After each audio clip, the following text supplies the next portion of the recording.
Selamat siang, halo semuanya. Perkenalkan, nama saya Romana Balok dengan NIM 8593483373.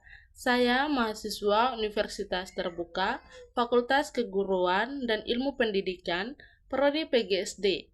Video ini dibuat untuk memenuhi tugas 2 mata kuliah saya, yaitu Filsafat Ilmu. Di sini saya akan menjelaskan tentang yang pertama, bagaimana filsafat ilmu mengawasi dan memperkuat eksistensi keilmiahan serta nilai-nilai dalam ilmu pendidikan. Peran filsafat ilmu dalam ilmu pendidikan. Filsafat ilmu berfungsi sebagai fondasi kritis yang mengawasi agar ilmu pendidikan tetap berada pada jalur ilmiahnya. Yang pertama, eksistensi. Memastikan objek kajian pendidikan atau manusia dan belajarnya tetap relevan secara ontologis. Yang kedua, keilmiahan. Memberikan standar metodologi yang ketat dalam pendidikan agar hasilnya dapat dipertanggungjawabkan secara objektif. Yang ketiga, nilai.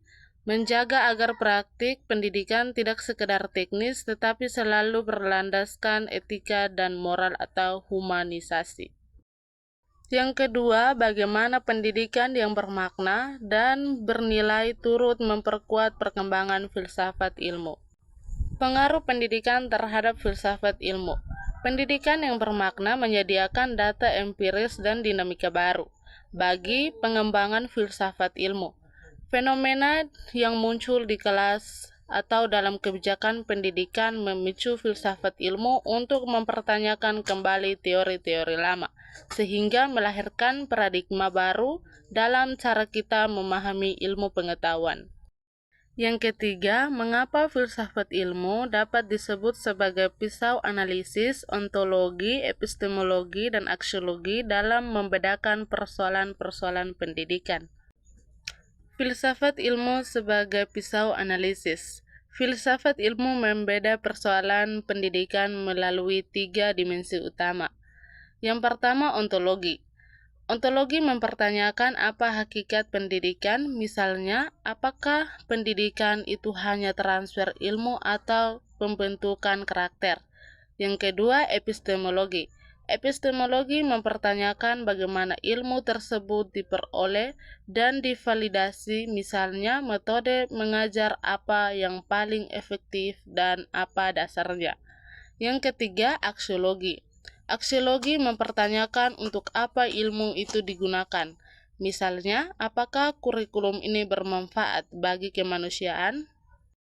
Yang keempat, contoh konkret penerapan filsafat ilmu dalam praktik pendidikan, misalnya dalam kebijakan, kurikulum, atau proses pembelajaran.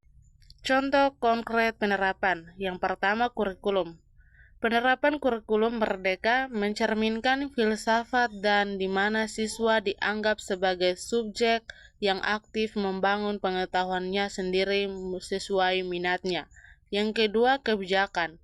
Penghapusan ujian nasional atau UN merupakan hasil analisis aksiologis bahwa nilai seorang siswa tidak bisa hanya diukur secara kuantitatif melalui satu tes standar demi keadilan pendidikan.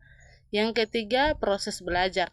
Penggunaan metode learning yang menekankan pada proses penemuan kebenaran ilmiah melalui observasi dan logika. Kesimpulan dari 4 pertanyaan tersebut adalah filsafat ilmu dan pendidikan memiliki hubungan simbiotik yang integral. Filsafat ilmu memberikan arah, metode, dan standar etika agar pendidikan tetap berada pada jalur ilmiah yang benar. Sebaiknya pendidikan memberikan konteks nyata bagi filsafat terus untuk berkembang. Tanpa filsafat, pendidikan akan kehilangan arah dan maknanya. Tanpa pendidikan, filsafat ilmu hanya akan menjadi teori yang abstrak dan tidak membumi. Sekian dari penjelasan saya. Jika ada kekurangan, saya minta maaf. Selamat siang untuk kita semua.